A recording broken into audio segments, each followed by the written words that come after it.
हम लोग बात कर रहे थे एमपीपीएससी प्रीलिम्स के बारे में। और आपने देखा होगा कि हम लोग एमपीपीएससी के बारे में बहुत ही विस्तार से बात कर चुके हैं। इसके पैटर्न के बारे में बात किए हुए हैं। एमपीपीएससी को जो मध्य प्रदेश लोक सेवा आयोग करवाता है उसके बारे में भी हम लोगों ने एक सामान्य जानकारी देखी थी। उसके बाद इसका सिलेबस भी हम लोगों ने देखा था। उसके बाद 2018 का जो प्रीलिम्स का पहला पेपर है, 2019 का प्रीलिम्स का जो पहला पेपर है, इन पर भी हम लोगों ने विस्तार से डिस्कशन किया हुआ था। इनके आंसर भी देखे थे और बहुत विस्तार से देखे थे। और आज की इस क्लास में हम लोग एमपीपीएससी प्रीलिम्स 2022 का पहला पेपर, जो आप देखते हैं कि जिसे सामान्य अध्ययन पेपर के नाम से आप लोग जानते हैं, और जिसमें आप देखते हैं कि 200 नंबर का रहता है, 100 क्वेश्चंस रहते हैं, 2 घंटे का आपका समय मिलता है। और उसी दिन आप देखते हैं कि दूसरा पेपर होता है जिसे आप लोग सी सेट कह देते हैं। ठीक है, तो पहले पेपर के बारे में हम लोग बात करेंगे। और इसमें आप सभी जानते होंगे कि 4 सेट होते हैं ABCD के रूप में। लेकिन आप लोगों को ये क्लियर मालूम होना चाहिए कि सभी सेट में क्वेश्चन समान रहते हैं, बस उनका क्रम बदल जाता है। मान लीजिए कि A सेट में कोई क्वेश्चन पहले नंबर पर है, तो हो सकता है कि B सेट में वो 15वें पे हो, 25वें पर हो, या 30वें नंबर पर हो, या 50वें नंबर पर हो। इस तरह से क्रम उनका बदल जाता है, बस इतना होता है। ठीक है, और यहाँ आप लोग रोल नंबर अपना डाल दिया करिएगा। और ये आपको निर्देश दिए गए हैं, दोनों भाषाओं में ये छपा रहता है, तो अपनी सुविधा अनुसार पढ़ सकते हैं।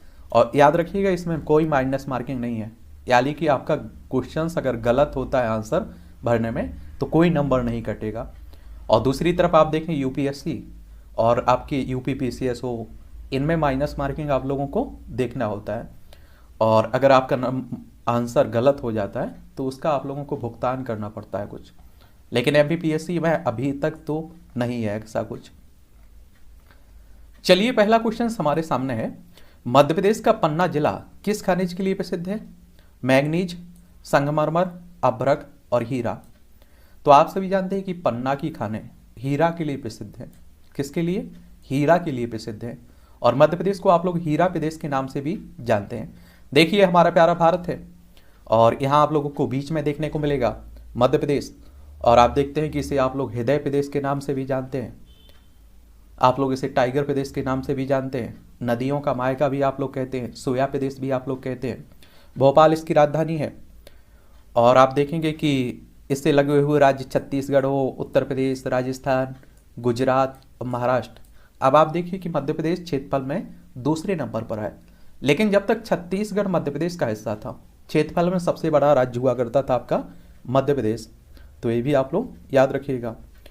और 1 नवंबर 1956 में इसे राज्य बनाया गया था। फिर आगे चलकर आप देखते हैं 1 नवंबर सन 2000 में अलग कर दिया गया था छत्तीसगढ़ मध्य प्रदेश से।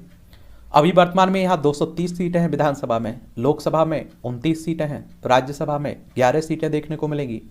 और मध्य प्रदेश का जो हाईकोर्ट है, इसकी मुख्य ब्रांच आपको जबलपुर में देखने को मिलेगी। और इसकी 2 खंडपीठ हैं, एक इंदौर और एक ग्वालियर में आपको देखने को मिलेगी। इसका क्षेत्रफल मध्य प्रदेश का बात करें तो 3,08,245 वर्ग किलोमीटर में फैला हुआ है आपका एमपी। ठीक है,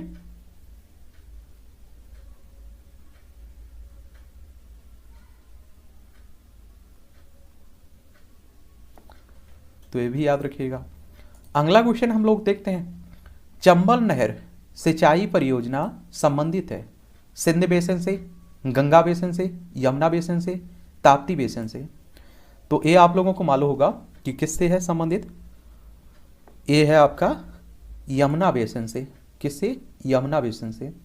दूसरे में आपका सी ऑप्शन बिल्कुल सही रहेगा आपका।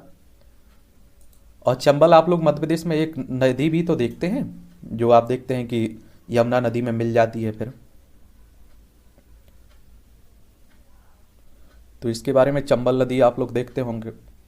और ये जाना पाओ पहाड़ियों से निकलती है, यमुना नदी में मिल जाती है। और इसकी कुल लंबाई आप लोग देखें ना तो 1024 किलोमीटर आप लोगों को देखने को मिलेगी। इसके बारे में भी याद रखिएगा। और राजस्थान के माध्यम से कुछ समय चलती है राजस्थान में, फिर उत्तर प्रदेश में जाकर यमुना में मिल जाती है। तो ये भी आप लोग याद रखिए इसके बारे में।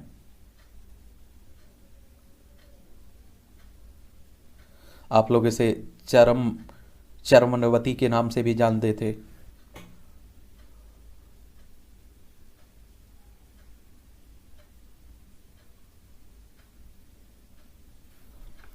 अगला क्वेश्चन है, जवाहर सागर जल विद्युत परियोजना किस नदी पर है? ये बताइए, जवाहर सागर जल विद्युत परियोजना किस नदी पर है? नर्मदा, चंबल, ताप्ती, माही। तो ये आप लोगों को देखने को मिलेगी चंबल नदी पर है। किस पर? चंबल नदी पर है। और बी ऑप्शन इसमें बिल्कुल सही होगा, तीसरे में बी ऑप्शन होगा आपका। अगला क्वेश्चन है हमारे सामने 4, क्या कह रहा है? मध्य प्रदेश की प्रमुख फसल क्या है? चावल, गेहूं, मक्का, बाजरा।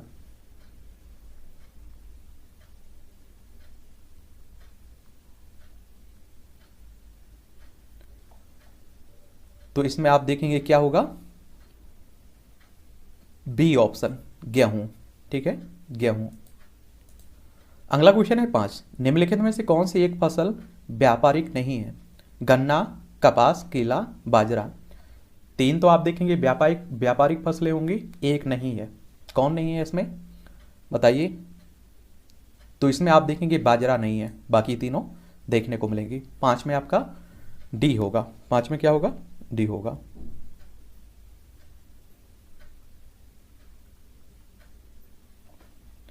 अगला क्वेश्चन देख लेते हैं 6वां, निम्नलिखित राज्यों से संबंधित मुख्यमंत्रियों का मिलान करें जो भारत के प्रधानमंत्री बने।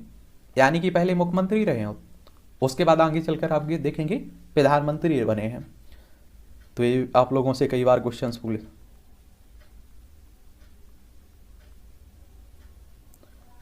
इसमें आप देखेंगे कि जैसे प्रधानमंत्री मोदी साहब, आप देखिए एक समय गुजरात के मुख्यमंत्री हुआ करते थे।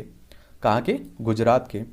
और वैसे गुजरात के बारे में अगर हम बात करें ना, तो गुजरात की राजधानी गांधीनगर है आपकी। और यहाँ विधानसभा में आपको बता दूँ 182 सीटें देखने को मिलेगी। राज्यसभा में 11 सीटें हैं, लोकसभा में 26 सीटें हैं। देखिए इसकी अंतर्राष्ट्रीय सीमा पाकिस्तान से लगती है, तो ये भी आप लोग याद रखिएगा इसके बारे में।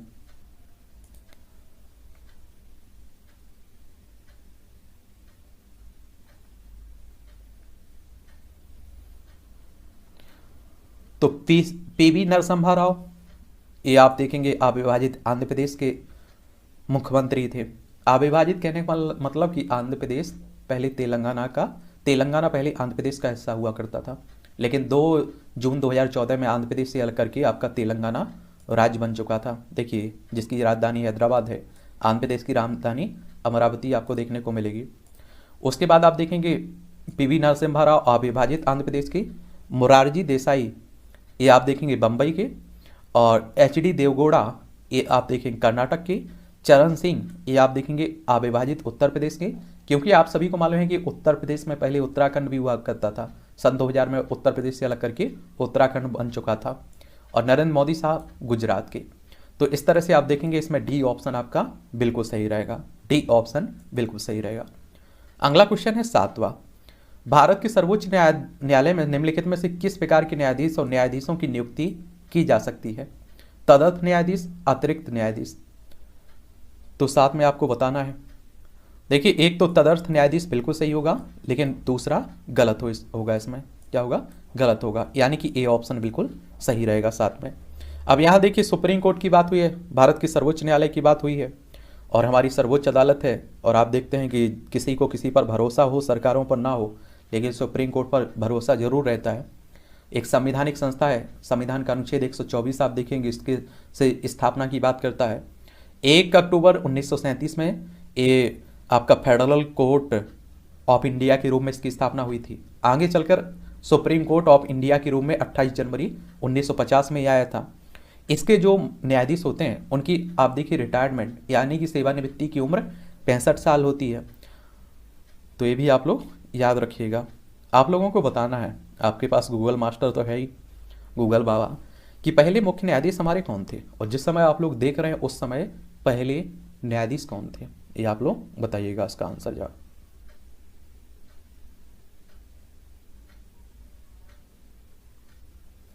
तो इसमें आपका ये ऑप्शन है, ठीक है। क्वेश्चन है हमारे सामने 8। क्या कह रहा है? निम्नलिखित में से कौन सा केंद्रीय सार्वजनिक क्षेत्र का उद्यम भारत सरकार के लोक उद्यम विभाग द्वारा सूचीबद्ध महारत्ना की श्रेणी में नहीं आता है? ये महारत्ना की श्रेणी में नहीं आता है, बताइए।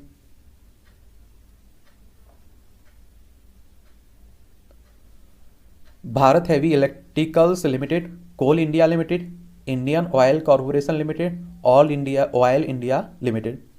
तो इसमें आप लोग क्या लगाएंगे? 8 में होगा आपका D, all India limited. D option होगा इसमें। 8 में क्या लगाओगे? डी। क्वेश्चन है 9।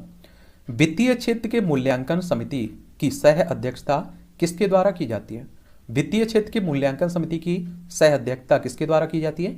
रिजर्व बैंक ऑफ इंडिया के गवर्नर और भारत के वित्त मंत्री, रिजर्व बैंक ऑफ इंडिया के डिप्टी गवर्नर और भारत सरकार के वित्त सचिव, रिजर्व बैंक ऑफ इंडिया के गवर्नर और डिप्टी गवर्नर के द्वारा, भारत का प्रधानमंत्री और रिजर्व बैंक ऑफ इंडिया के गवर्नर के द्वारा। आप सभी जानते हैं रिजर्व बैंक ऑफ इंडिया हमारी केंद्रीय बैंक है, बैंकों का बैंक भी इसे कहते हैं आप लोग। और 1 अप्रैल 1935 में इसकी स्थापना हुई थी। मुंबई में इसका हेडक्वार्टर देखने को मिलेगा आपको। तो इसमें आप देखेंगे रिजर्व बैंक ऑफ इंडिया के डिप्टी गवर्नर और भारत सरकार के वित्त सचिव के द्वारा, यानी कि 9 में आपका बी ऑप्शन रहेगा। 9 में क्या रहेगा? बी ऑप्शन आपका रहेगा। तो ये भी याद रख लीजिएगा। क्वेश्चन है हमारे सामने 10।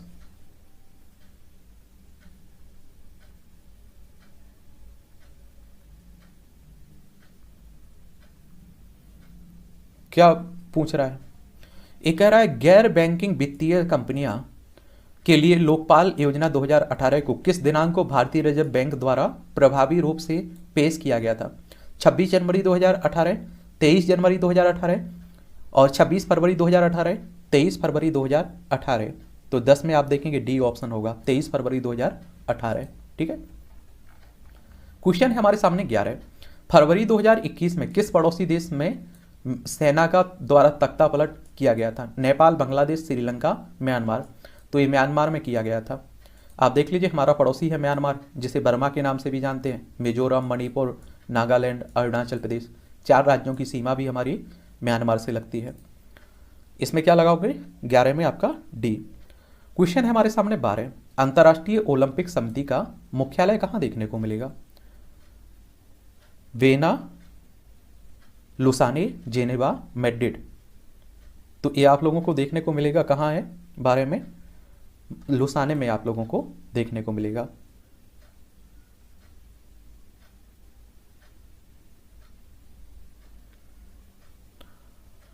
अंतर्राष्ट्रीय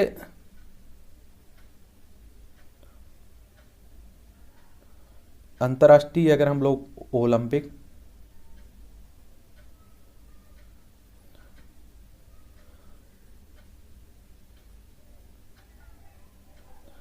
IOC की बात करें, इंटरनेशनल ओलंपिक कमेटी की, तो इसके बारे में याद रखिए 30 जून 1959 में इसकी स्थापना हुई थी। माफ करिए, इंडियन ऑयल कॉरपोरेशन की बात कर रहे हैं, लेकिन इंटरनेशनल ओलंपिक कमेटी, इसकी बात आप लोग देखिए 23 जून 1894 में इसकी स्थापना हुई थी और लुसाने स्विट्जरलैंड में इसका हेडक्वार्टर देखने को मिलेगा। अंतर्राष्ट्रीय ओलंपिक समिति की स्थापना कब हुई थी? 23 जून 1894 में, और इसका हेडक्वार्टर लुसाने स्विट्जरलैंड में आपको देखने को मिल जाएगा। ठीक है। अगला क्वेश्चन है हमारे सामने, किस भारतीय महिला ने व्यक्तिगत खेल में सर्वप्रथम ओलंपिक में पदक जीता? बताइए। ए सानिया मिर्जा, कर्णम मल्लेश्वरी, PV सिंधु, साइना नेहवाल। तो आप देखिए 13 में आपका ये होगा कर्णम मल्लेश्वरी।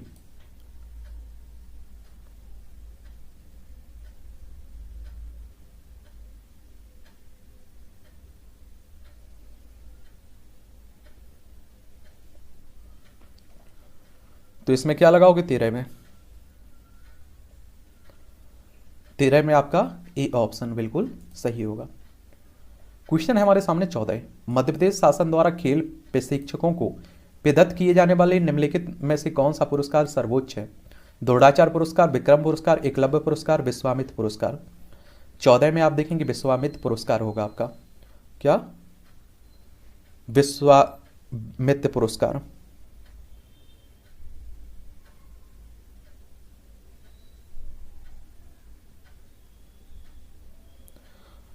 मध्य प्रदेश में आप देखिए विश्वामित्र पुरस्कार की शुरुआत 1994 में हुई थी और ऐसे एक कोचों को दिया जाता है। ठीक है, तो ये भी आप लोग याद रखिएगा। तो 14 में आप लोग डी लगाएंगे। चलते हैं 95 क्वेश्चन पर। 14 अब 15वें क्वेश्चन पर चलते हैं। ठीक है, किस पर? 15 पर। खेल युवा कल्याण विभाग द्वारा स्थापित मध्य प्रदेश राज्य तीरंदाजी अकेडमी कहाँ स्थित है? भोपाल, इंदौर, जबलपुर, झाबुआ। ये आप लोगों को देखने को मिलेगा कहाँ है? जबलपुर में आपको देखने को मिलेगा राज्य तीरंदाजी अकेडमी। 15 में आप लोग सी लगाएंगे। 15 में क्या लगाएंगे? सी लगाएंगे। ठीक है,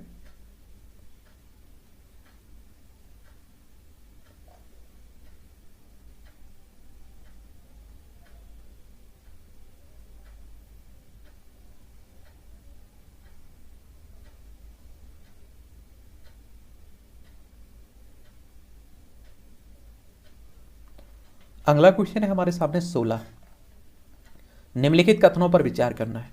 नियंत्रक महालेखा परीक्षक का कर्तव्य होगा कि वह उन सभी प्राप्तियों की लेखा परीक्षा करे जो भारत की संचित निधि में संदेह है।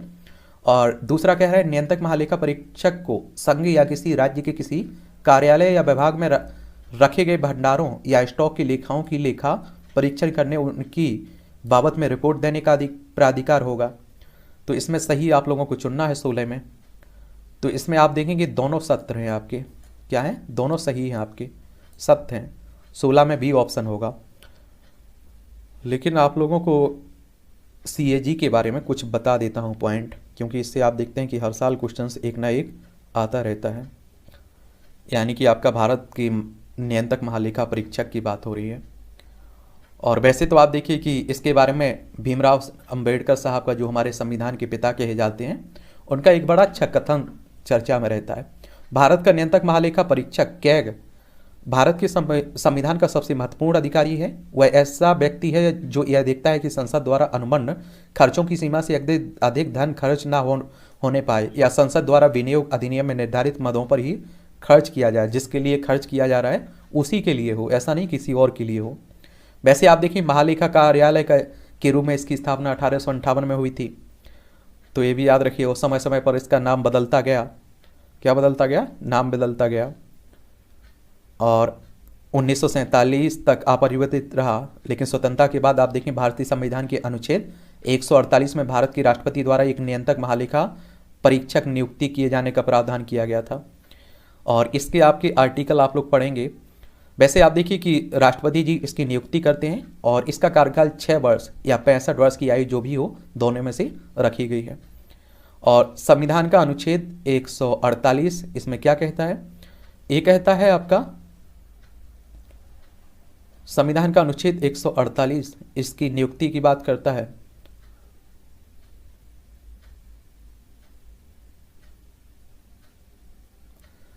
नियुक्ति की बात करता है CAG की, शपथ और सेवा शर्तों से संबंधित है। अनुच्छेद 149 भारत के नियंत्रक महालेखा परीक्षक के कर्तव्यों और शक्तियों से संबंधित है। अनुच्छेद 150 कहता है संघ और राज्यों को खातों का विवरण राष्ट्रपति के अनुसार रखना होगा।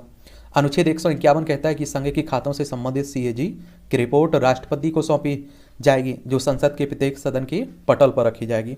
तो इन आर्टिकल को याद जरूर रखिएगा आप लोग, कई बार क्वेश्चन इनसे भी पूछे।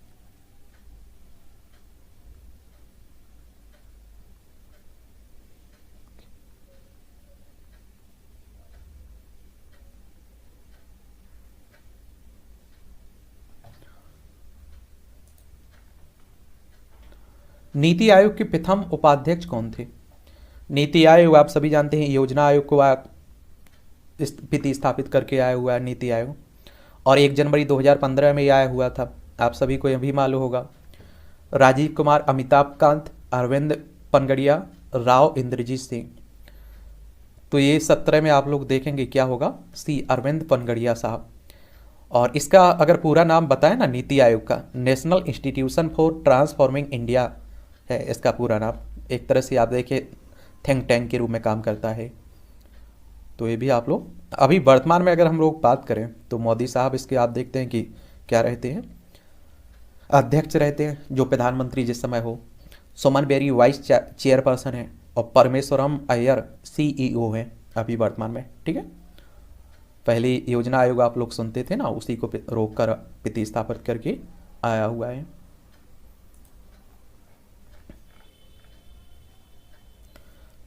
अगला क्वेश्चन है हमारे सामने 18। क्या कह रहा है? राज्य मानवाधिकार आयोग के अध्यक्ष सदस्यों की नियुक्ति के नामों की सिफारिश करने वाली समिति में कौन नहीं है? बताइए।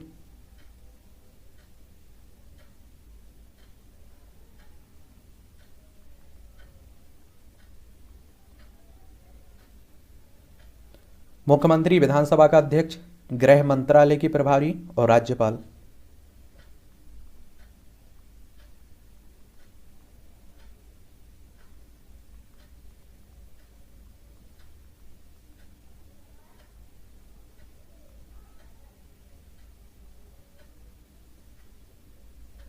तो इसमें आप देखेंगे कि आपका कौन होता है। 18 में क्या लगाओगे आप लोग? राज्यपाल। बाकी आप देखेंगे तीनों इसमें शामिल रहते हैं। वैसे मानव अधिकार आयोग से आप देखते हैं कई बार क्वेश्चंस पूछ लेता है। ह्यूमन राइट कमीशन, आप देखिए राष्ट्रीय मानवाधिकार आयोग भी होता है और इससे भी क्वेश्चंस पूछ लेता है। National human right commission of India, जिसकी स्थापना 12 अक्टूबर 1993 में हुई थी, नई दिल्ली में आपको हेडक्वार्टर देखने को मिल जाएगा। रंगनाथ मिश्रा पहले मुख्य एक तरह से आप देखिए इसके अध्यक्ष ही थे, ठीक है। और इसमें आप देखिए कि कुछ समय पहले इसमें 2019 में इसमें संशोधन भी किया गया था। और राज्य मानवाधिकार आप देखेंगे, अगर हम लोग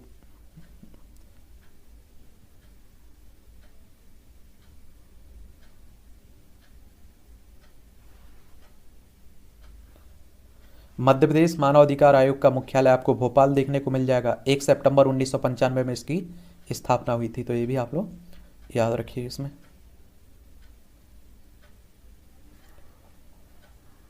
मानवाधिकारों की गारंटी भी तो होनी चाहिए।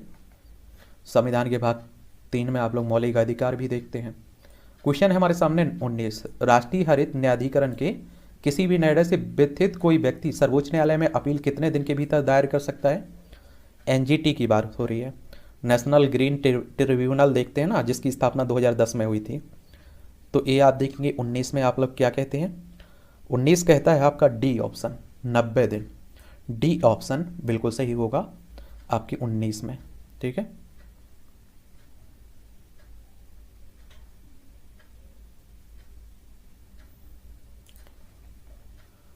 राज्य खाद्य आयोग की स्थापना किस कानून के अंतर्गत होती है?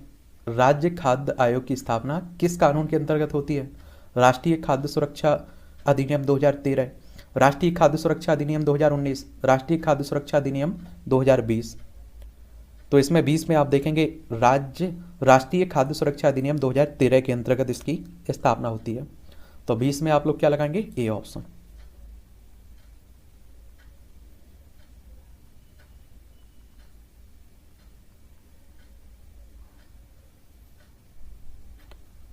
तो इसमें आपका ए ऑप्शन 20 में, ठीक है। अगले क्वेश्चन की तरफ बढ़ते हैं हम लोग। भोपाल राज्य के मूल संस्थापक कौन थे? भोपाल राज्य जो आप लोग देखते हैं ना, आजकल तो भोपाल मध्य प्रदेश की राजधानी आपको देखने को मिलेगी। दोस्त मोहम्मद खां, नवाब हमीदुल्ला खां, नर मोहम्मद खां, यासीन मोहम्मद खां।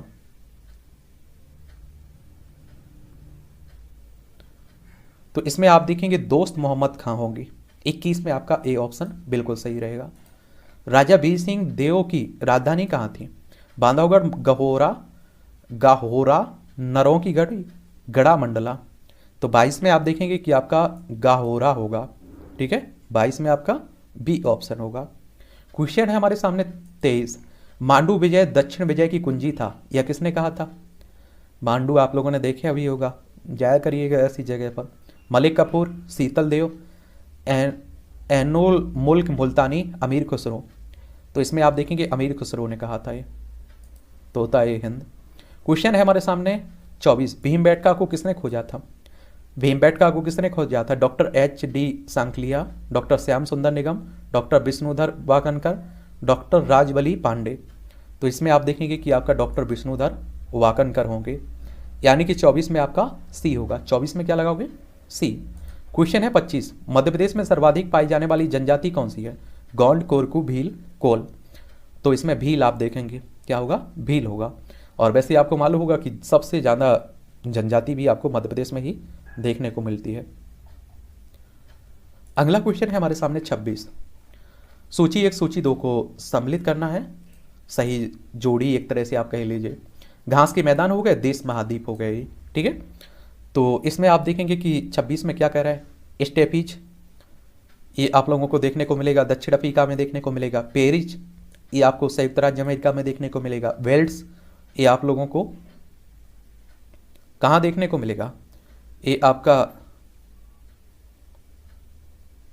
माफी चाहता हूं, स्टेफीज, पेरिज, बेल्ट्स, डाउन्स।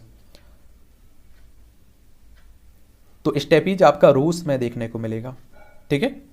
और पेरिज आपका संयुक्त राज्य अमेरिका में देखने को मिलेगा। बेल्ट्स आपका दक्षिण अफ्रीका में देखने का मिलेगा। डाउन्स आपका ऑस्ट्रेलिया में देखने को मिलेगा। आपको बता दूं ये उत्तर प्रदेश का फेवरेट क्वेश्चन है, हर साल आप देखिए उत्तर प्रदेश में ये क्वेश्चन पूछा जाता है। स्टेपीज रूस, पेरिज संयुक्त राज्य अमेरिका, वेल्स दक्षिण अफ्रीका, डाउन्स ऑस्ट्रेलिया। तो इस तरह से सी ऑप्शन इसमें बिल्कुल सही होगा। भारत के किस राज्य में सागौन के वन का क्षेत्रफल सर्वाधिक है? सागौन के वन की बात हो रही है। झारखंड, आंध्र प्रदेश, उत्तराखंड, मध्य प्रदेश। तो मध्य प्रदेश आप सभी जानते हैं सबसे ज्यादा सागौन आपको देखने को मिलेंगे मध्य प्रदेश में।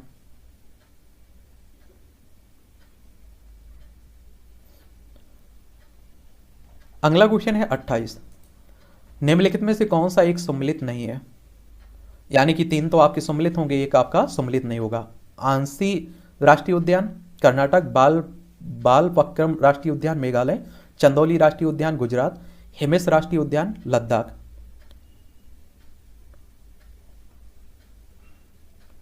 बताइए।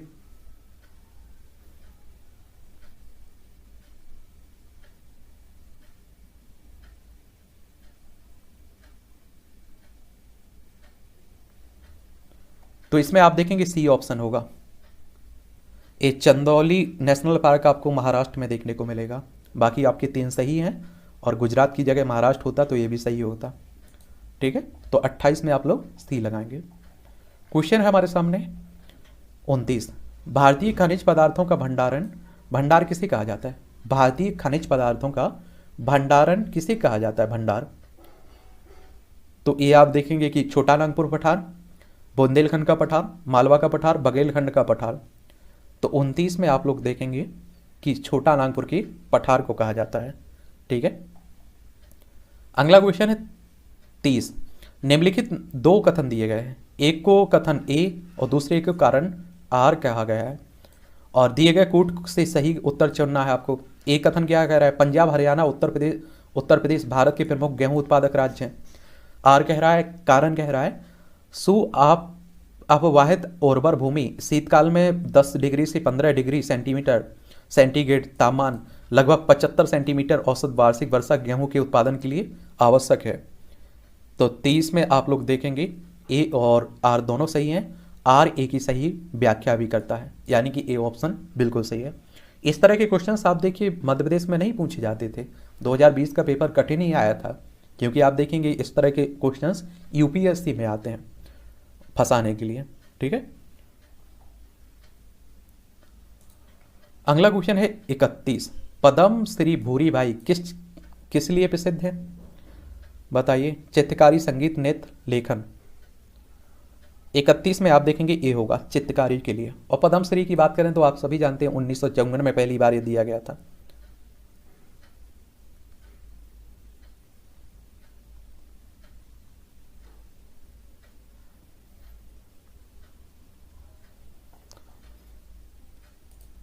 अगला क्वेश्चन है 32, कैलाश सत्यार्थी का जन्म मध्य प्रदेश के किस जिले में हुआ था? भोपाल, सीहोर, इंदौर, विदिशा।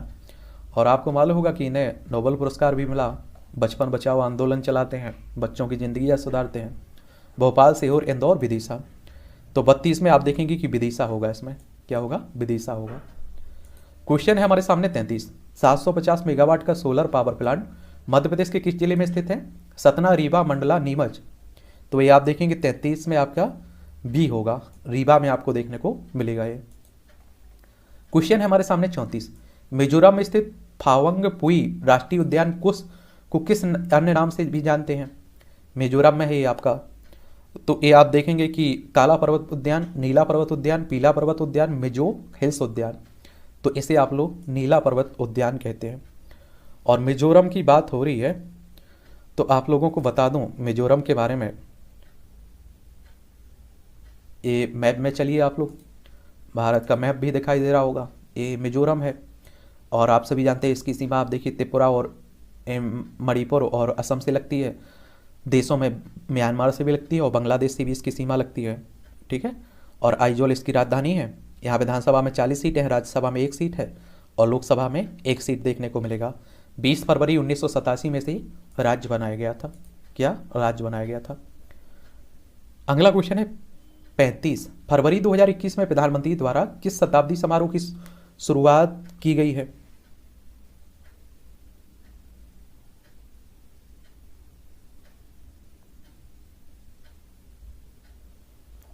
जलियांवाला बाग शताब्दी समारोह, असहयोग आंदोलन शताब्दी समारोह, चोरी चौरा शताब्दी समारोह, चंपारण शताब्दी समारोह।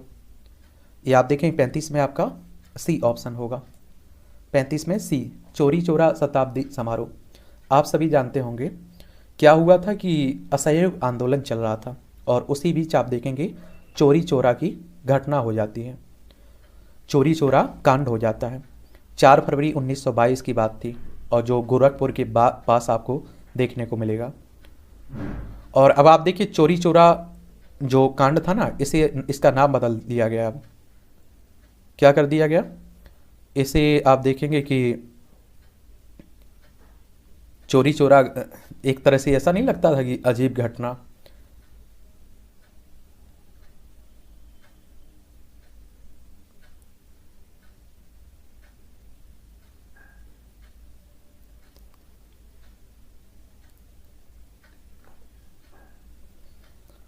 तो इसके बारे में भी याद रखिएगा आप लोग। भारत के उत्तर प्रदेश के राज्य में स्थित एक कस्बा है।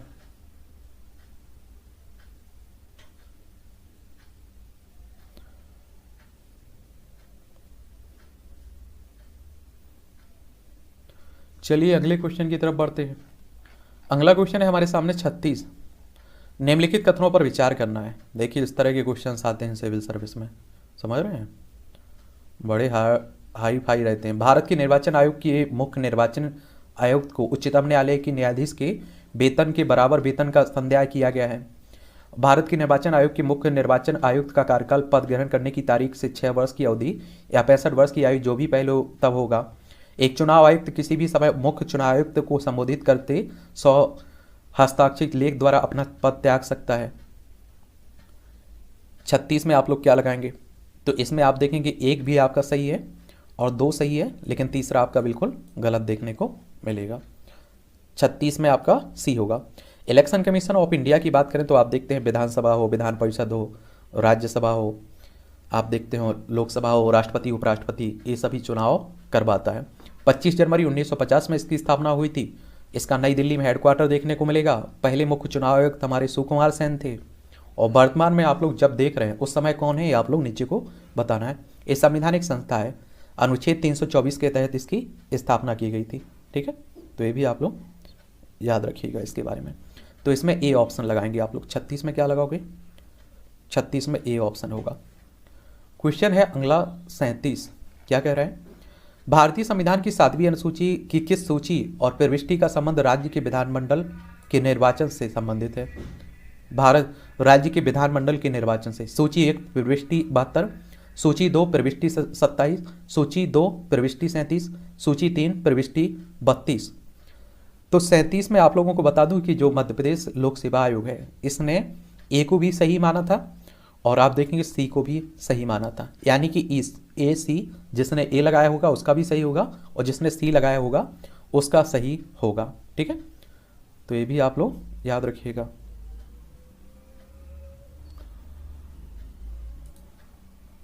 मध्य प्रदेश राज्य निर्वाचन आयोग का गठन कब किया गया था,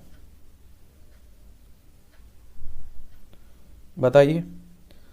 मध्य प्रदेश निर्वाचन आयोग की, आप जो स्थानीय चुनाव देखते हैं ना, यही करवाता है मध्य प्रदेश निर्वाचन आयोग। 1 फरवरी 1994, 1 मार्च 1994, 1 अप्रैल 1994, 1 मई 1994। तो 38 में आप देखेंगे 1 फरवरी 1994 में होगा।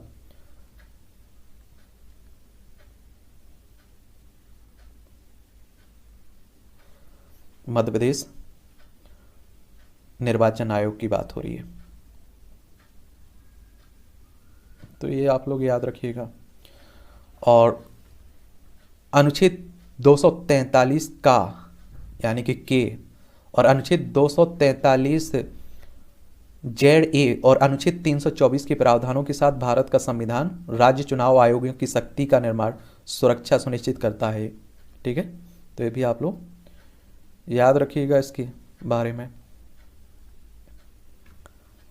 तो इसमें आपका ए ऑप्शन बिल्कुल ठीक रहेगा। ए ऑप्शन कैसा रहेगा, बिल्कुल सही रहेगा। अगला क्वेश्चन है हमारे सामने 39। क्या कह रहा है, ए कह रहा है 2 या अधिक राज्यों के लिए एक संयुक्त राज्य लोक सेवा आयोग की स्थापना की जा सकती है। जो आप राज्य लोक सेवा आयोग देखते हैं ना, जैसे MPPSC हो गया, UPPCS हो गया, बिहार PCS हो गया, एक आप देखते हैं कि UPSC होता है, संघ लोक सेवा आयोग। अगर 2 राज्यों के लिए आप सोचिए कि लोक सेवा आयोग बनाना है, संयुक्त राज्य लोक सेवा आयोग, तो इसकी स्थापना की जा सकती है यदि संबंधित राज्य इस संबंध में करार करते हैं। संसद विधि द्वारा संयुक्त राज्य लोक सेवा आयोग की नियुक्ति करती है। और आपने जो पहली क्लास होगी आपकी, उसमें हम लोगों ने देखा था, आपका UPSC के बारे में भी बात किया हुआ था, संघ लोक सेवा आयोग के बारे में भी, संयुक्त राज्य लोक सेवा आयोग के में भी, और राज्य लोक सेवा आयोग के बारे में भी हम लोगों ने बात की हुई थी, बड़ी विस्तार से बात की हुई थी। तो इसमें आप लोग देखेंगे 39 में आपका सी ऑप्शन होगा, दोनों सही होंगे। 39 में सी ऑप्शन होगा। क्वेश्चन है हमारे सामने 40। किस प्रावधान के अंतर्गत मध्य प्रदेश लोक सेवा आयोग का गठन किया गया है, और इस पर भी बात की हुई थी। और आपको मालूम होना चाहिए कि इंदौर में आप लोग इसका मुख्यालय देखते हैं। राज्य पुनर्गठन अधिनियम 1956 की धारा 118(2), राज्य पुनर्गठन अधिनियम की 1956 की धारा 118(3) के तहत, राज्य पुनर्गठन अधिनियम 1956 की धारा 118(1) के तहत, राज्य पुनर्गठन अधिनियम 1956 की धारा 116(4) के तहत। तो इसमें 40 में आप लोग देखेंगे कि आपका बी ऑप्शन सही होगा। राज्य पुनर्गठन अधिनियम 1956 की धारा 118(3) के तहत इसकी स्थापना की जाती है। 40 में आपका बी होगा। ठीक है, क्वेश्चन है हमारे सामने 41। राष्ट्रीय कवि बाल कवि बैरागी का वास्तविक नाम क्या था। बाल कवि की बात हो रही है। जुगलदास,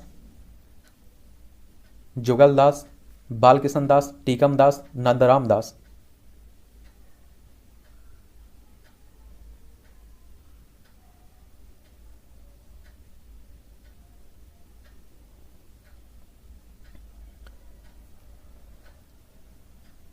बताइए। इनका जन्म आप देखेंगे बाल कविदास का 10 फरवरी 1931 में हुआ था। 13 मई 2018 में इनकी डेथ हो गई थी। और आपको मालूम होना चाहिए कि राज्यसभा सदस्य भी रहे हैं। क्या रहे हैं, राज्यसभा सदस्य भी रहे हैं।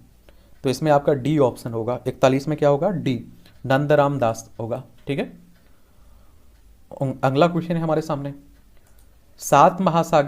7 सागर 9 नारायण और 84 महादेव की परिक्रमा मध्य प्रदेश के किस नगर में संपन्न होती है। अमरकंटक,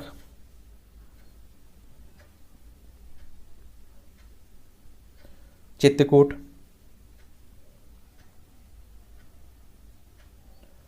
ओंकारेश्वर, उज्जैन। उज्जैन तो आप देखते हैं कि आपका महाकालेश्वर मंदिर आप छिपरा नदी के किनारे है ये। और चित्रकूट आपको मालूम होना चाहिए, ये उत्तर प्रदेश में भी पड़ता है और मध्य प्रदेश में भी पड़ता है। 42 में आप देखेंगे कि आपका डी ऑप्शन होगा, उज्जैन। 42 में क्या लगाओगे, डी ऑप्शन, 42 में डी।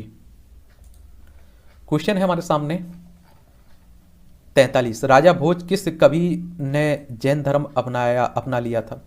राजा भोज के किस कवि ने जैन धर्म अपना लिया था? ग्रंथपाल, राजपाल, महीपाल, धनपाल। तो आप कह लीजिए धनपाल ने किया था ये। ठीक है, डी ऑप्शन बिल्कुल सही है।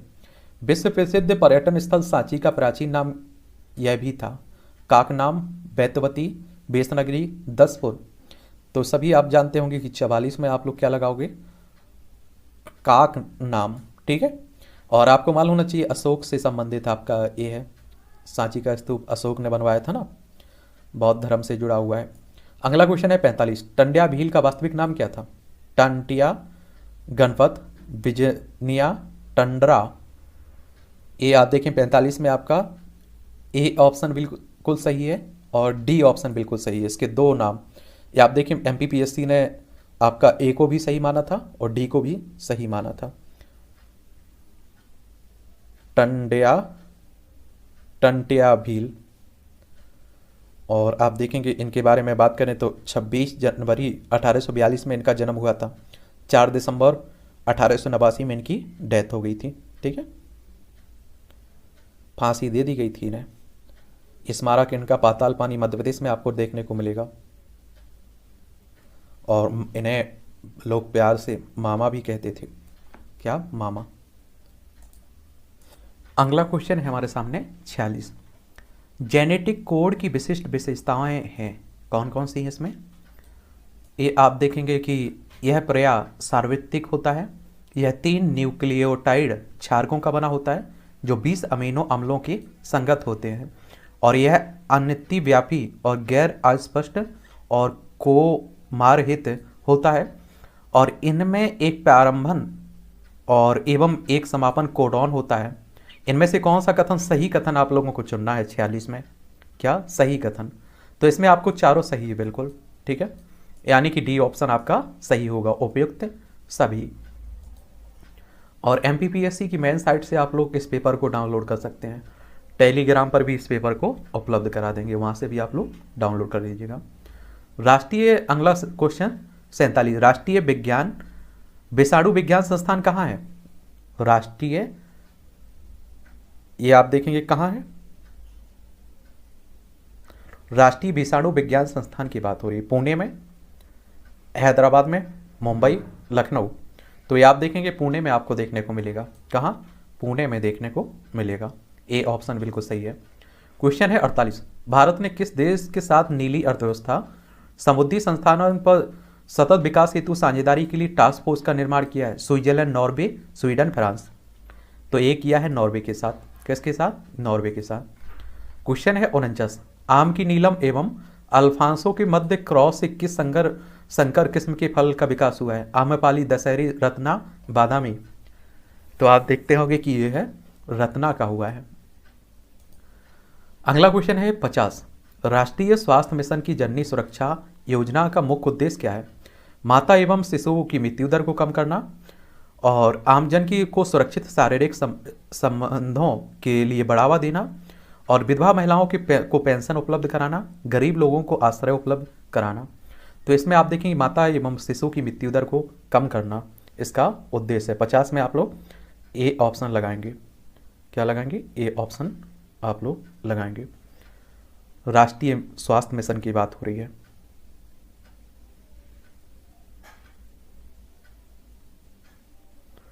स्वास्थ्य, और आप देखिए कि 2005 में इसे लॉन्च किया गया था, राष्ट्रीय ग्राम स्वास्थ्य मिशन को भी। तो ये भी आप लोगों को मालूम होना चाहिए, राष्ट्रीय स्वास्थ्य मिशन। और शहरी में आप देखें 2013 में इसे शुरू किया गया था। तो ये भी आप लोग याद रखिएगा इसके बारे में। ए ऑप्शन में बिल्कुल सही रहेगा। अगले क्वेश्चन की तरफ चलते हैं। 51वां क्वेश्चन 51 19वीं शताब्दी के मध्य भारत राष्ट्रवाद भूणावस्था में थी, इस तथ्य को मानने वाले इतिहासकार थे। कौन थे इसमें? Doctor R C Majumdar, doctor S N Sen, B कह रहा है सर जेम्स आउटरम और डब्ल्यू टेलर, सी कह रहा है टी आर होम्स और एल ई आर रिज, और डी कह रहा है सर जॉन लॉरेंस ऑसिले। तो आप देखेंगे 51 में आपका क्या कह रहा है? ए ऑप्शन बिल्कुल सही होगा। Doctor R C Majumdar, doctor S N Sen, यानी कि 51 में ए ऑप्शन। क्वेश्चन है 52। 1857 में लंदन में से प्रकाशित होने वाले समाचार पत्र टाइम्स के संवाददाता कौन थे जिन्होंने लिखा था कि उत्तरी भारत में गोरे आदमी की गाड़ी को कोई भी मित्रतापूर्ण दृष्टि से नहीं देखता था? W H रसल, रॉबर्ट पील, ग्लैडस्टोन, पामस्टन। तो ये आप देखेंगे कौन कहता था? W H Russell. और आप देखिए अंग्रेजों ने कोई अच्छा काम थोड़ी किया था कि उन्हें अच्छी मित्रता से देखे, और ये मित्र तो उन्हीं के थे जिन्हें ये माल देते थे राजा महाराजाओं के। ठीक है, अगला क्वेश्चन है हमारे सामने 53। भारत की आत्मनिर्भर समाज व्यवस्था का वर्णन करते हुए किसने कहा कि भारत की ग्राम व्यवस्था छोटे छोटे गणतंत्र हैं? चार्ल्स मेटकाफ, वर्क, मिल, कनिंघम। तो इसमें आप देखेंगे कि आपका चार्ल्स मेटकाफ ने, यानी कि 53 में भी आपका ए ऑप्शन सही होगा। इस तरह के कथन भी याद रखा करिएगा, कई बार पूछ लेता है। 1956 के राज्य पुनर्गठन अधिनियम द्वारा कितने राज्य और संघीय क्षेत्रों की स्थापना की गई थी? 14 राज्य 6 संघीय क्षेत्र, 18 राज्य 9 संघीय क्षेत्र, 22 राज्य 8 संघीय क्षेत्र, 21 राज्य 7 संघीय क्षेत्र। तो इसमें आप देखेंगे 54 में भी आपका 14 राज्य और 6 केंद्र शासित प्रदेश या संघीय क्षेत्र। आप लोग जब इस क्लास को देख रहे हैं उस समय हमारे देश में कितने केंद्र शासित प्रदेश हैं और कितने राज्य हैं, ये आप लोग नीचे लिखिएगा जरूर। ठीक है, अगला क्वेश्चन है हमारे सामने 55। भारतीय रियासतों के शासकों के विशेष अधिकारों और पीवी पर्सों की समाप्ति कब की गई थी? 1950, 1949, 1962, 1971। तो 1971 में की गई थी। ठीक है, डी ऑप्शन आपका बिल्कुल सही है। अगला क्वेश्चन है हमारे सामने 56। किस संगठन ने व्योमित्र नाम के भारतीय रोबोट को विकसित किया है? सीडेक पुणे, इसरो, TIFR या DRDO ने? तो आप देखें 56 में आपका इसरो होगा। 56 में क्या लगाओगे? ISRO, B option. इसरो के बारे में एक सामान्य जानकारी आप लोगों को दे देता हूं, कई बार इससे क्वेश्चंस पूछ लेता है। इंडियन स्पेस रिसर्च ऑर्गेनाइजेशन की बात हो रही है, जिसकी स्थापना आप लोग देखेंगे 15 अगस्त 1969 में हुई थी। बेंगलुरु में इसका हेडक्वार्टर देखने को मिल जाएगा। DRDO के बारे में बता देता हूँ, defence research and development organisation. इसकी स्थापना 1958 में हुई थी, नई दिल्ली में इसका हेडक्वार्टर देखने को मिलेगा। तो इनके बारे में भी याद रखिएगा। 59 क्वेश्चन। गार्टनर के अनुसार 4 चरण परिपक्वता मॉडल को क्रम में व्यवस्थित किया जा सकता है? लेन देन, सहभागिता, परिवर्तन, सूचना। बी कह रहा है सूचना, परिवर्तन, सहभागिता और लेन देन। सी कह रहा है लेन देन, सूचना, सहभागिता और परिवर्तन। और डी कह रहा है सूचना, सहभागिता, लेन देन और परिवर्तन। तो इसमें 57 में आप लोग क्या लगाओगे? डी ऑप्शन, सूचना, सहभागिता, लेन देन और परिवर्तन। 57 में डी होगा। क्वेश्चन है हमारे सामने 58। एक सामाजिक नेटवर्क के रूप में प्रतिनिधित्व किया जा सकता है? एक सामाजिक नेटवर्क के रूप में प्रतिनिधित्व किया जा सकता है ग्राफ, ट्री, स्टार, रिंग। तो इसमें आप देखेंगे ग्राफ भी होगा और आपका ट्री भी होगा। इसमें MPPSC ने, यानी कि मध्य प्रदेश लोक सेवा आयोग ने, ए को भी सही माना था और बी को भी सही माना था। ठीक है, तो जिसने ए लगाया होगा उसका भी सही होगा, जिसने बी लगाया होगा उसका भी सही होगा, और दोनों लगाए होंगे तो आप सभी जानते हैं 2 लगा ही नहीं सकते आप लोग। 59। IPv6 प्रोटोकॉल IP पते को परिभाषित करता है? 32 बिट, 64 बिट, 128 बिट, 256 बिट। तो ये आप जानेंगे 59 में आप लोग सी ऑप्शन लगाएंगे, 128 बिट। कंप्यूटर से जुड़े हुए क्वेश्चन हैं। अगला है 60। यह वरीयताओं को एकत्रित करके उपभोक्ताओं के हितों के बारे में स्वचालित पूर्वानुमान बनाने की एक विधि है? सोशल नेटवर्किंग, सोशल लक्ष्यीकरण, सहयोगात्मक विकासन, सहयोगात्मक फिल्टरिंग। तो 60 में आप देखेंगे कि सहयोगात्मक फिल्टरिंग होगा। बड़ा कठिन पेपर था 2020 का, तो इसमें 60 में डी होगा। क्वेश्चन है हमारे सामने 61। 2011 की जनगणना के अनुसार किस राज्य में जनसंख्या की 10 की वृद्धि दर न्यूनतम रही है? अरुणाचल प्रदेश, नागालैंड, मध्य प्रदेश, पंजाब। तो आप देखेंगे इसमें 61 में आपका बी होगा, नागालैंड। और आप देखिए कि जब जो गणना होती है, जनगणना होती है ना, 10 साल में होती है, आप देखते हैं इससे क्वेश्चंस आपकी परीक्षा में पूछे जाते हैं, तो इसके बारे में एक सामान्य जानकारी जरूर रखा करिएगा। अगला क्वेश्चन है 62। उर्वरक उद्योग के लिए कौन सा कच्चा माल नहीं है? Naphtha, gypsum, sulphur, caustic soda. तो आप देखिए 62 में आपका क्या होगा? कॉस्टिक सोडा नहीं है, बाकी 3 आपको देखने को मिलेंगे। क्वेश्चन है हमारे सामने 63, निम्नलिखित में से कौन सा सम्मिलित नहीं है? 3 तो सम्मिलित होंगे, एक सम्मिलित नहीं होगा। पर्वत शिखर हो गए, महाद्वीप हो गए। किलिमंजारो अफ्रीका, माउंट मैकिनले उत्तरी अमेरिका, एल्ब्रस एशिया, एकोनकागुआ ये दक्षिण अमेरिका। तो इसमें आपका सी नहीं होगा और बाकी तीनों आपके सही होंगे। 63 में सी नहीं होगा, ठीक है। क्या एल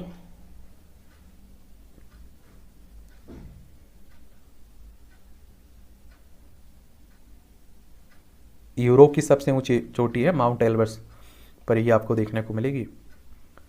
तो यूरोप में आप देखेंगे इसे। चलिए आप लोग इसमें सी लगा देना। क्वेश्चन 64, सूची 1 सूची 2 को सम्मिलित करना है। आर्थिक क्रिया क्षेत्र क्रिया कृषि प्रदेश हो गया और ये देश हो गया। आपको इसमें बताना है वाणिज्यिक दुग्ध उत्पादन, वाणिज्यिक अन्न उत्पादक, वाणिज्यिक बागाती कृषि, वाणिज्यिक फल उत्पादन। 64 में क्या लगाओगे? तो वाणिज्यिक दुग्ध उत्पादन डेनमार्क, वाणिज्यिक अन्न उत्पादक अर्जेंटीना, वाणिज्यिक बागाती कृषि मलेशिया और वाणिज्यिक फल उत्पादन ये फ्रांस देखने को मिलेंगे। यानी कि ए ऑप्शन बिल्कुल सही होगा 64 में, ए ऑप्शन। 64 में क्या लगाओगे? ए ऑप्शन बिल्कुल सही है आपका 64 में। क्वेश्चन है 65, भारत के निम्नलिखित में से किन राज्यों में पवन ऊर्जा के विकास की संभावना अधिक है? उत्तर प्रदेश, पंजाब, बिहार, झारखंड, तमिलनाडु, गुजरात, राजस्थान, उड़ीसा। और वैसे आपको मालूम होना चाहिए कि अब नवीकरणीय ऊर्जा पर ज़्यादा ध्यान दिया जा रहा है, क्योंकि कच्चा तेल हो, पेट्रोल, डीजल, कोयला एक समय के बाद खत्म हो जाएंगे, लेकिन ऊर्जा की ज़रूरत तो अब हमेशा रहेगी, तो उन्हीं का विकल्प खोजा जा रहा है। तो इसमें आप देखेंगे कि सी ऑप्शन होगा, तमिलनाडु और गुजरात, ठीक है। चलिए अगले क्वेश्चन की तरफ चलते हैं। 66 क्वेश्चन क्या कह रहा है? बिंदुसार के शासनकाल में अशोक ने अवंती महाजनपद जीतकर मौर्य साम्राज्य में मिला लिया था। इसका उल्लेख किस ग्रंथ में मिलता है? बुद्ध घोष की समंत पासादिका, कौटिल्य का अर्थशास्त्र, पढ़नी की अष्टाध्यायी, पतंजलि का महाभाष्य। तो 66 में आप देखेंगे बुद्ध घोष की समंत पासादिका, ए ऑप्शन बिल्कुल सही होगा 66 में। क्वेश्चन है 67, चचनामा के अनुसार 6वीं और 7वीं शताब्दी में सिंधु देश की राजधानी क्या थी? देवल, अरोड़, लोधवा, बाड़मेर। तो इसमें आप देखेंगे कि क्या थी?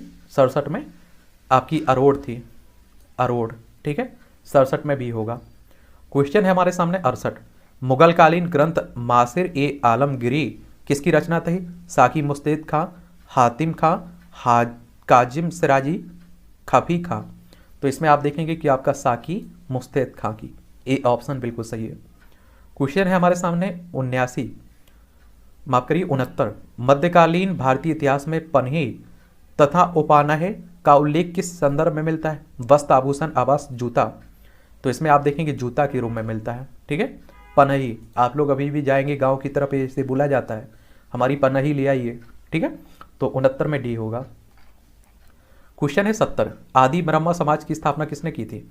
देवेंद्रनाथ टैगोर, केशव चंद्र सेन, राजा राम मोहन राय और रविन्द्रनाथ टैगोर। कौन जुड़े हुए थे इससे?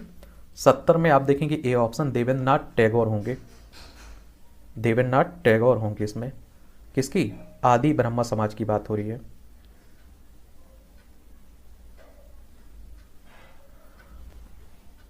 आदि ब्रह्म समाज की स्थापना किसने की थी? देवेंद्रनाथ टैगोर ने। ब्रह्मा समाज का आप देखेंगे 1865 में इसका विखंडन हो चुका था और केशव चंद्र सेन को देवेंद्रनाथ टैगोर ने आचार्य के पद से हटा दिया था, ठीक है। चलिए उसी की बात हो रही है।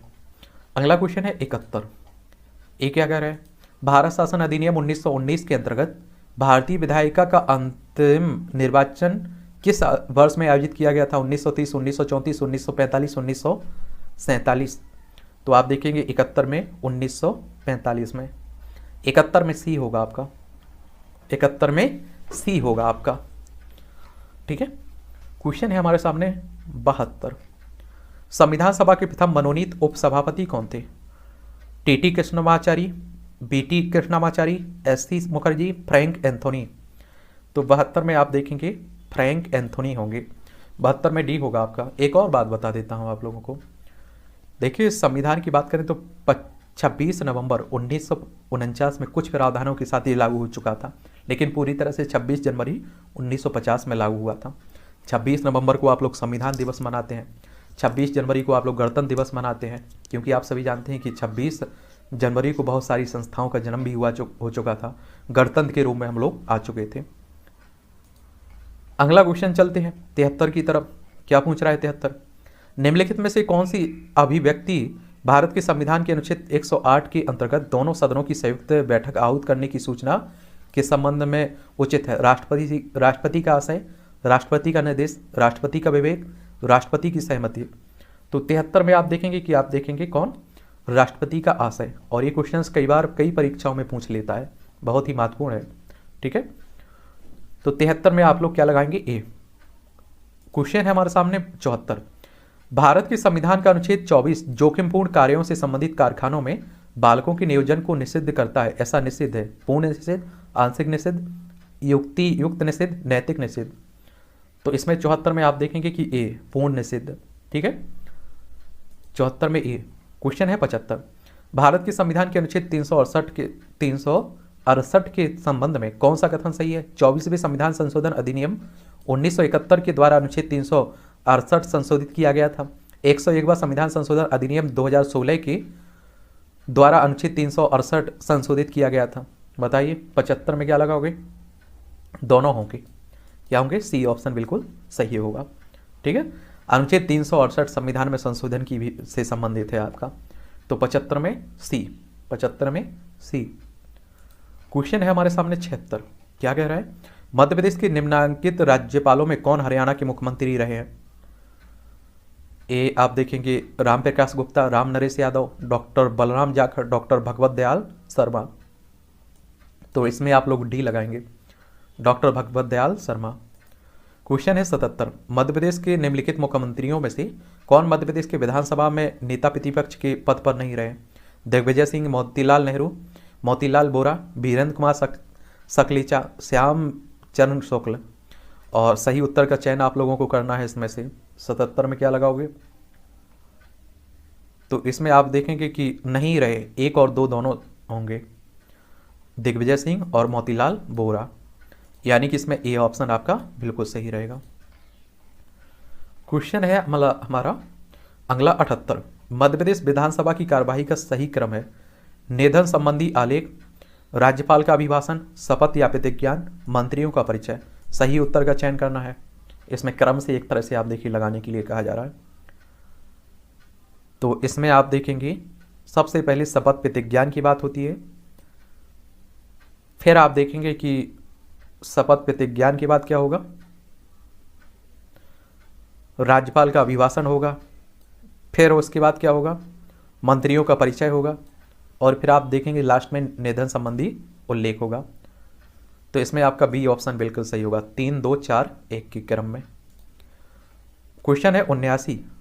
मध्य प्रदेश उच्च न्यायालय के निम्नांकित मुख्य न्यायाधीशों में से कौन भारत के उच्चतम न्यायालय के न्यायाधीश नहीं रहे हैं? न्यायमूर्ति A.K. पटनायक, न्यायमूर्ति R.B. रविंदन, न्यायमूर्ति S.K. झा, न्यायमूर्ति A.K. माथुर। तो इसमें आप देखेंगे कि आपका सी होगा, न्यायमूर्ति S.K. झा। ठीक है, नहीं रहे हैं, सी ऑप्शन होगा इसमें। क्वेश्चन है हमारे सामने 80। मध्य प्रदेश की में नगर पालिकाओं में अनुसूचित जनजातियों हेतु स्थानों के आरक्षण का प्रावधान भारत के संविधान में निम्नलिखित में से किस अनुच्छेद के अंतर्गत किया गया है? अनुच्छेद 243 ना 1, 243 धा 1, 243 दा 1, 243 पा 1। तो 80 में आप देखेंगे कि आपका ए 243 ना 1 में होगा, 80 में ए ऑप्शन होगा। क्वेश्चन है हमारे सामने 81। मध्य प्रदेश में कुल वनों के कितने प्रतिशत भाग पर सागौन के वृक्ष पाए जाते हैं? 15, 20, 25, 30। तो देखिए इसमें आप लोग क्या लगाएंगे? 20% भाग पर, 81 में भी है। क्वेश्चन है हमारे सामने 82। बेतवा नदी निकलती है अरावली पहाड़ियों से, सतपुड़ा पहाड़ियों से, विंध्यन पहाड़ियों से, पश्चिमी घाट से। तो 82 में आप देखेंगे विंध्यन पहाड़ियों से निकलती है। और एक बात और आपको बता दूं, जो ओरछा आप लोग देखते हैं ना, ये बेतवा नदी पर ही आप लोगों को देखने को मिलेगा। ठीक है, तो ये भी आप लोग याद रखिएगा। पेंद रेंज से निकलती है और यमुना नदी में मिल जाती है, ये भी आप लोग जानते होंगे। अगला क्वेश्चन है 83, मध्य प्रदेश के किस भाग में वार्षिक तापांतर अधिक रहता है? पूर्वी, पश्चिमी, उत्तरी, दक्षिणी। तो 83 में आप देखेंगे सी उत्तरी भाग में आप लोगों को देखने को मिलेगा। क्वेश्चन है 84, मध्य प्रदेश में ग्रीष्म ऋतु में औसत तापमान बढ़ता है उत्तर से दक्षिण की ओर, पूर्व से पश्चिम की ओर, दक्षिण से उत्तर की ओर, पश्चिम से पूर्व की ओर। तो 84 में आपका सी दक्षिण से उत्तर की ओर। ये आप देखिए दोनों क्वेश्चंस लगभग समान ही, अगर पहले का आंसर आता होगा तो इसका भी आपने देखा होगा, आसानी से लगा लिया होगा। क्वेश्चन है 85, क्या कह रहा है? एक कह रहा है अधात्विक खनिज है संगमरमर, मैग्नीज, चांदी, सीसा। तो 85 में संगमरमर होगा। आप देखिए कि 2020 में या तो सरल क्वेश्चंस पूछा जा रहा है बिल्कुल, या बहुत ही कठिन क्वेश्चंस पूछा जा रहा है। क्वेश्चन है 86, मनुष्य में कितने जोड़ी कपाल तंत्रिका पाई जाती है? 8, 12, 25, 31। तो इसमें आप देखेंगे 12 कपाल, ठीक है, आपका 86 में बी ऑप्शन। 87, किसी पारिस्थितिक तंत्र में ऊर्जा का पिरामिड होता है, हमेशा सीधा, शायद सीधा, उल्टा, हमेशा उल्टा, उपयुक्त में से कोई नहीं। तो 87 में आप देखेंगे हमेशा सीधा होता है। क्या होता है? हमेशा सीधा होता है, इस तरह से आप देखिए, ठीक है। 87 में आपका ये। 88, भोजन में मोनोसोडियम ग्लूटामेट का उपयोग किया जाता है रंग बढ़ाने में, स्वाद बढ़ाने में, सुरक्षित रखने में, पायसीकरण में। तो 88 में आपका बी भी स्वाद बढ़ाने में भी और सुरक्षित रखने में भी। 88 में आप देखिए कि बी को भी सही माना गया था और सी को भी सही माना था मध्य प्रदेश लोक सेवा आयोग के द्वारा। क्वेश्चन है 89, आपदा प्रबंधन एक्ट बनाया गया था 2006, 2003, 2005, 2009। तो 89 में आप देखेंगे कि आपका 2005 में बनाया गया था। 89 में आप लोग क्या लगाएंगे? सी। क्वेश्चन है 90, इनमें से कौन बीमारी कोरोना वायरस से संबंधित है? MERS मर्स, SARS सार्स, कोविड-19, उपयुक्त में से सभी। तो 90 में आप देखेंगे उपयुक्त में से सभी, ठीक है, यानी कि 90 में आप लोग डी लगाएंगे। क्वेश्चन है हमारे सामने 91, एक प्रकार की माध्यमिक मेमोरी कौन सी नहीं है? Solid state drive, hard disk, random access memory और USB पेन ड्राइव। तो यह 91 में आप देखेंगे रैंडम एक्सेस मेमोरी होगा, ठीक है, नहीं होगा इसमें, मतलब आंसर तो इसमें सही होगा लेकिन एक प्रकार की माध्यमिक मेमोरी नहीं है ये रैंडम एक्सेस मेमोरी। क्वेश्चन है हमारे सामने 92, XML का पूरा नाम क्या है? XML का पूरा नाम क्या है? Example markup language, extensible markup language, x markup language, extra modern link. तो 92 में आप देखेंगे बी होगा, एक्सटेंसिबल मार्कअप लैंग्वेज, यानी कि बी ऑप्शन बिल्कुल सही होगा 92 में। क्वेश्चन है हमारे सामने 93, अगला क्वेश्चन क्या कह रहा है? एक कह रहा है माइक्रोवेव में विद्युत चुंबकीय तरंगें होती हैं जिनकी सीमा की आवृत्ति है 300 किलोहर्ट्ज से 3 मेगाहर्ट्ज, 3 मेगाहर्ट्ज से 300 मेगाहर्ट्ज और 1 गीगाहर्ट्ज से 300 गीगाहर्ट्ज, 300 गीगाहर्ट्ज से 400 टेराहर्ट्ज। तो इसमें आप देखेंगे कि सी ऑप्शन होगा, 1 गीगाहर्ट्ज से 300 गीगाहर्ट्ज तक, यानी कि 93 में आपका सी होगा। 94 क्वेश्चन क्या कह रहा है? बेलोफिस एक प्रकार का है सममित इनकैप्शन एल्गोरिथम, हैशिंग एल्गोरिथम, डिजिटल हस्ताक्षर एल्गोरिथम, असममित एनकैप्शन एल्गोरिथम। 94 आप में देखेंगे आप लोग सममित इनकैप्शन एल्गोरिथम होगा, यानी कि आपका ये ऑप्शन बिल्कुल सही है। क्वेश्चन है हमारे सामने 95, रोबोटिक्स के संबंध में पूमा क्या है? PUMA, programmable used machine to assemble, programmed utility machine for assembly, programmable universal machine for assembly, programmed utility machine to assemble. तो इसमें 95 में आप लोग लगाएंगे C option, programmable universal machine for assembly, यानी कि 95 में सी होगा। क्वेश्चन है 96, 2011 की जनगणना के अनुसार मध्य प्रदेश के किस जिले में सर्वाधिक लिंगानुपात देखने को मिलेगा? मंडला, बालाघाट, धार, इंदौर। तो इसमें आप देखेंगे कि किस में देखने को मिलेगा? बी ऑप्शन, यानी कि बालाघाट में सबसे ज़्यादा लिंग अनुपात है। क्या है? बालाघाट में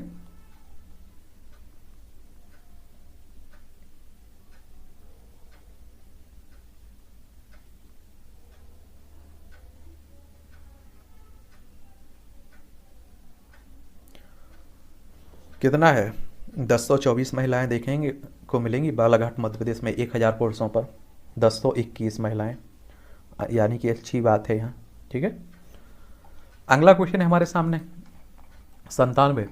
मध्य प्रदेश का फसल क्षेत्र विकास दर 2016-17 के लिए कितना था? 28.12, 04.85, 39.85, 34.14। तो 97 में आप देखेंगे डी होगा 34.14। क्वेश्चन है हमारे सामने 98। निम्नलिखित में से कौन सा खनिज सिर्फ मध्य प्रदेश में पाया जाता है? लोहा, अभ्रक, हीरा, तांबा। तो आप देख लीजिए हीरा, ये क्वेश्चन इसी से जुड़ा हुआ एक और क्वेश्चन पीछे हम लोग कर चुके हैं। मध्य प्रदेश में जनजातीय संग्रहालय किस शहर में अवस्थित है? छिंदवाड़ा, इंदौर, भोपाल, रतलाम। तो ये आप देखेंगे भोपाल में आप लोग जनजातीय संग्रहालय घूमने भी जाते होंगे। ठीक है, तो सही ऑप्शन होगा इसमें। अंतिम क्वेश्चन है आकांक्षी योजना संबंधित है अनुसूचित जनजाति छात्रों के वित्तीय स्पर्धात्मक परीक्षाओं हेतु कोचिंग देने से, अनुसूचित जनजाति छात्रों को खेल हेतु कोचिंग देने से, अनुसूचित जनजाति छात्रों में उद्यमिता बढ़ाने से, उपयुक्त में से कोई नहीं। तो इसमें आप देखेंगे अनुसूचित जनजाति एसटी छात्रों को वित्तीय स्पर्धात्मक परीक्षाओं हेतु कोचिंग देने से संबंधित है आपकी ए क्या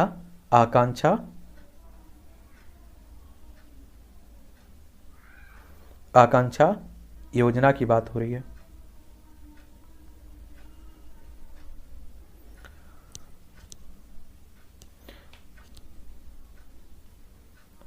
कोचिंग मिल सके एक तरह से उन्हीं को, तो ये भी याद रखा करिएगा।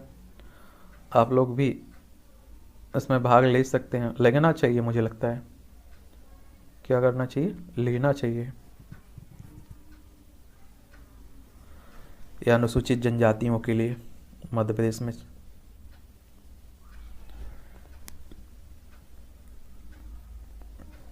तो इस तरह से आप देखिए 2022-20 का आपका जो प्रीलिम्स का पहला पेपर था उस पर भी हम लोग विस्तार से बात कर चुके हैं। अगली क्लास में हम लोग एमपीपीएससी प्रीलिम्स का 2021 का पहला पेपर हम लोग देखेंगे।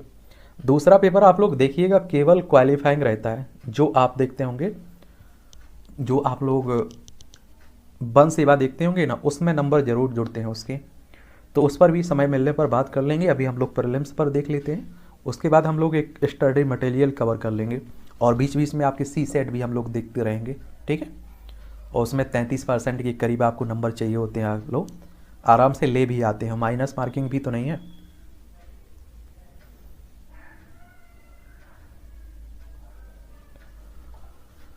चलिए, और आप लोग पढ़ते रहिए, एंजॉय करते रहिए, मेहनत करते रहिए। कुछ सलाह हो, सुझाव हो मेरे लिए तो वो भी बता सकते हैं, उस पर भी पूरा विचार किया जाएगा आपका। और एमपीपीएससी से संबंधित जितनी भी आपकी क्लासें रहेंगी, मध्य प्रदेश लोक सेवा आयोग के नाम से जो प्ले लिस्ट सूची बनी हुई है उसी में आपको सभी क्रम से मिल जाएंगी, तो वहाँ जाकर आप लोग देख सकते हैं।